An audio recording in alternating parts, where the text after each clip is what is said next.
Perkenalkan anak-anak, nama saya Bu Anis Nurlailia. Saya mengampu mata pelajaran sosiologi. Ini adalah pertemuan pertama kita ya.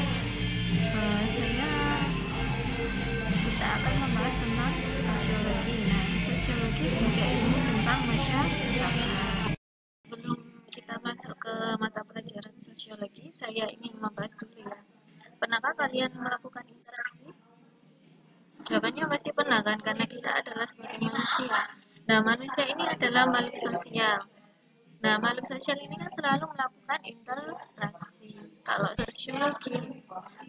sosiologi ini kalau di IPS, kalau kalian dulu SMA kan ada pelajaran IPS. Nah, kalau di SMA, pelajaran IPS ini ada pecahannya lagi. Geografi, langsung saja kita membahas. Nah, istilah sosiologi pertama kali diperkenalkan oleh sosiolog. Nah, sosiolog ini bernama Bapak Auguste Comte. Jadi, Bapak Auguste Comte ini merupakan Bapak sosiologi. Dipanggil dengan julukan Bapak sosiologi.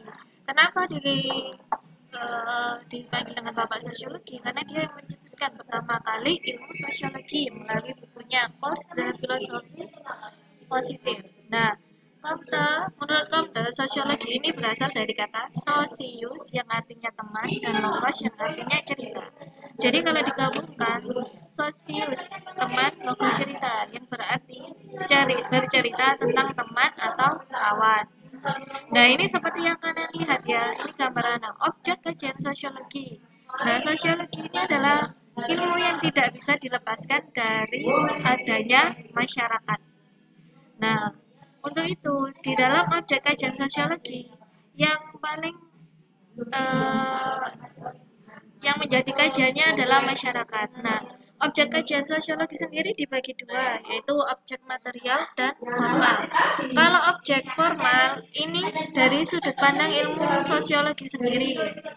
Kalau material ini dari manusianya yang dijadikan sebagai objek, baik sebagai individu atau sebagai bagian dari kelompok.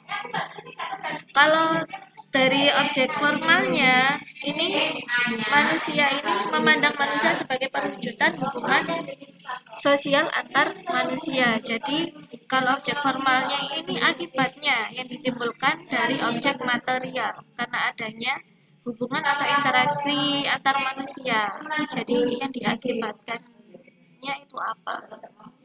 Nah, pokok bahasan dari sosiologi yang pertama menurut Emil Durkheim, sosiologi ini mengkaji fakta sosial. Nah, fakta sosial ini merupakan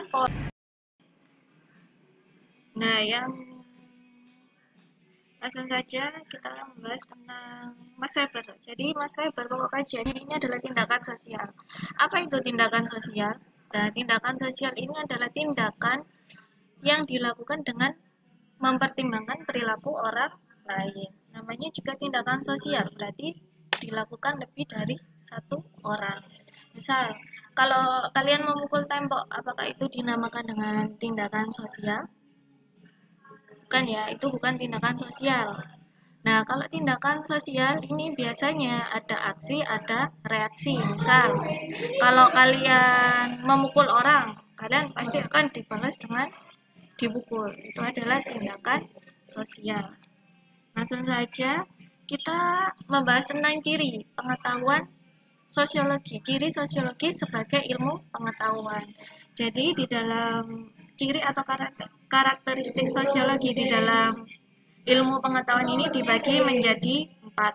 Ada empat. Empiris, teoritis, kumulatif, dan non-etis. Kalau empiris, yang perlu digarisbawahi adalah ini berdasarkan observasi. Apa itu observasi? Observasi itu adalah pengamatan terhadap kenyataan sosial. Dan pengamatan ini bersifat fakta, tidak boleh hanya menduga-duga. Jadi, tidak bersifat spekulatif. Apa itu spekulatif? Spekulatif adalah menduga-duga. Kalau observasi ini melakukan pengamatan. Jadi, pengamatannya secara langsung tidak boleh menduga-duga. Yang kedua adalah teoritis. Ya, teoritis ini adalah menyusun abstraksi dari hasil pengamatan. Jadi, setelah melakukan kegiatan empiris, kalian langsung melakukan abstraksi, jadi teoritis. Setelah melakukan pengamatan-pengamatan, kalian menyusun abstraksinya dari hasil pengamatan. Kesimpulannya apa? Paham ya? Misal, saya membahas dari atas dulu ya. Kalau empiris, kalian mengamati di sekarang kita akan membahas sejarah perkembangan sosiologi. Bagaimana sih ilmu sosiologi bisa berkembang? Jadi dulu ilmu sosiologi ini belum berkembang. Jadi dasarnya semua ilmu pengetahuan ini dasarnya pada filsafat. Nah dulu filsafat ini adalah jadi ilmu sosiologi berawal dari filsafat sosial. Jadi kemudian berkembang menjadi ilmu sendiri karena ancaman terhadap tatanan kehidupan sosial. Jadi sosiologi lahir ini karena adanya masalah yang ada di dalam masyarakat. Nah, masalah tersebut terjadi karena faktor apa? Kita lihat.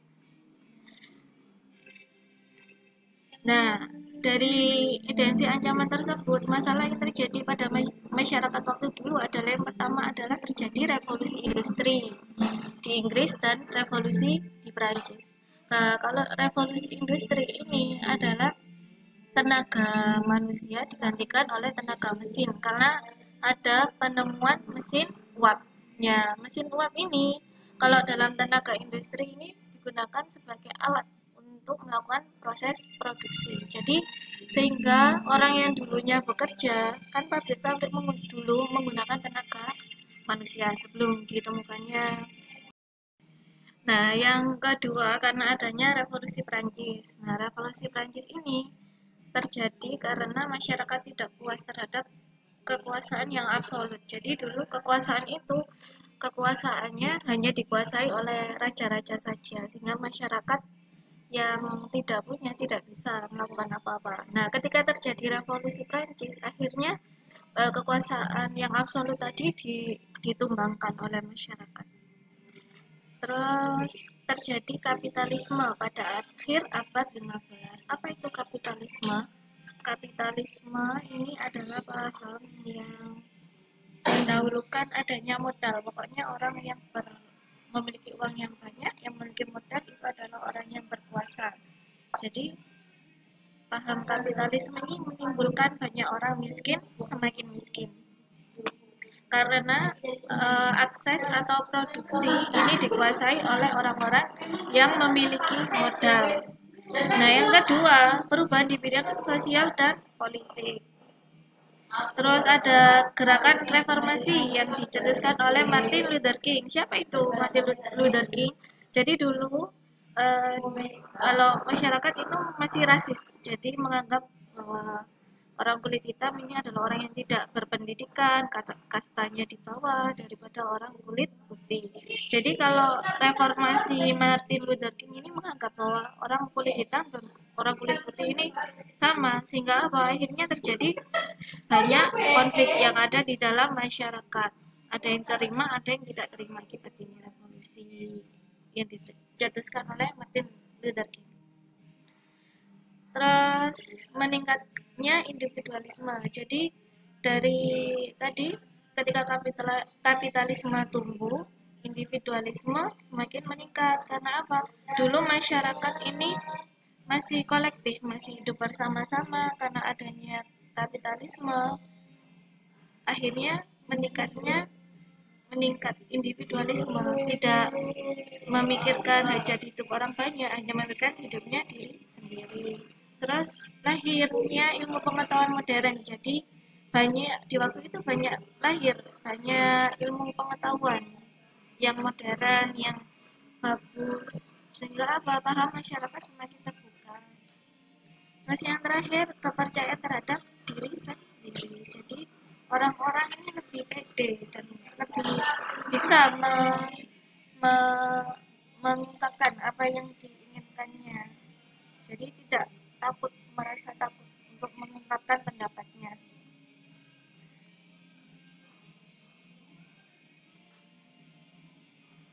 Nah, Nah, ini adalah Auguste Comte. Auguste Comte ini adalah bapak sosiologi.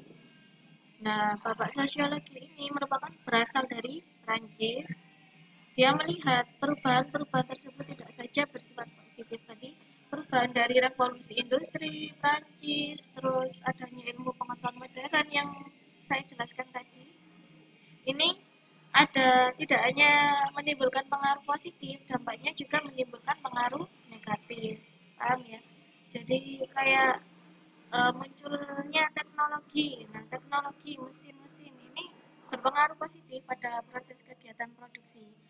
Produksinya langsung dengan cepat, mengurangi modal. Karena apa? Dilakukan dengan mesin. Tapi akibatnya apa? Terjadi banyak pengangguran. Nah, efek negatif ini akhirnya mengakibatkan banyak masalah. Nah, untuk mengatasinya perlu adanya revolusi. Perubahan revolusi dan hukum-hukum apa saja yang dipakai untuk mengatur tatanan sosial masyarakat. Jadi diperlukan hukum, cara untuk mengatur masyarakat ini tadi agar tidak kolaps. Karena terjadi perubahan-perubahan tadi. Nah, ketika itu Auguste Comte ini melakukan penelitian tentang masyarakat. Nah, ditingkatkan menjadi suatu ilmu yang berdiri sendiri. Nah, namanya The Course Philosophy of Positive Sociology itu tadi, sehingga apa dinamakan dengan sosiologi. Nah, sosiologi ini berkembang menjadi sebuah ilmu setelah ilmu Durkheim mengembangkan metode sosiologi. Jadi dulu sosiologi ini dianggap tidak memiliki metode, jadi tidak bisa dianggap sebagai sebuah ilmu. Sehingga apa? Sekarang dicetuskan bukunya dengan judul Rules of Sociological Method. Jadi ini sosiologinya, metodenya atas dasar penelitiannya Emil Durkheim. Nah, meskipun demikian atas jasanya terhadap kelahiran sosiologi, Comte disebut dengan bapak sosiologi. Jadi kalau ada pertanyaan siapa bapak sosiologi? Bapak sosiologi adalah Auguste Comte. Ya. Ini yang kalian lihat, kedudukan ilmu sosiologi di antara ilmu-ilmu lain. Nah, sosiologi ini ada dua yang menganggap bahwa sosiologi ini sebagai ilmu murni dan juga ilmu terapan. Kalau ilmu murni ini adalah benar-benar ilmu murni, jadi dari disiplin ilmunya sendiri. Kalau terapan adalah ilmu yang memiliki fungsi. Oke, kalian dilihat dari objeknya sosiologi ini adalah kelompok sosial yang mempelajari manusia, khususnya menyangkut perilaku manusia. Sedangkan dari segi penerapannya ilmu digolongkan ke dalam ilmu pengetahuan murni, ya paham ya, dan terapan. Tujuan sosiologi adalah melakukan pencarian, mendapatkan pengetahuan sedalam-dalamnya tentang masyarakat untuk mencari cara menyelesaikan masalah yang ada di dalam masyarakat. Sekian pertemuan untuk kali ini. Jika ada yang tidak dipahami, silakan bertanya kepada saya melalui WhatsApp. Sekian, assalamualaikum warahmatullahi wabarakatuh.